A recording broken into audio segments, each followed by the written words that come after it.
हज़रत इमाम हुसैन व शोहदाए करबला की याद में सेवन शरीफ में मुख्तलिफ जुलूस, काफ़िले, मजलिसें व दीगर सालाना रसूमात बड़े अदब, एहतराम और नम आँखों के साथ अदा की जाती हैं।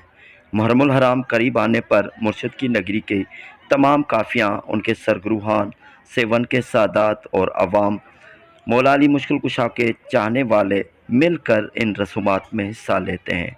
28 ज़ुल हज को सबसे पहले शहंशाह कलंदर के मुरीद ख़ास शाह मर्दां हज़रत सखी सिकंदर बोदला सरकार की दरगाह के तमाम अलम पाक की बेरकें तब्दील करके मातमी लिबास यानी स्याह रंग की बेरकें चढ़ाई जाती हैं।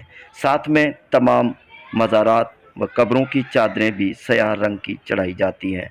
बोदला सरकार की काफ़ी के सरगरू व फ़ुकरा की तरफ से लंगर न्याज, छोले, ठंडे शरबत वगैरह का इंतज़ाम किया होता है। बोदले सरकार की दरगाह के सैन में 3 अलम पाक हैं। हज़ारों फ़ुकरा व अवाम अलम कुशाई का मंज़र देखते हैं।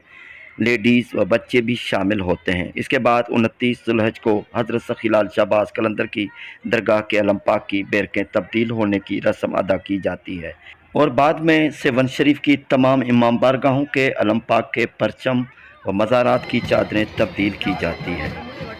आइए मज़ीद वीडियो देखते हैं।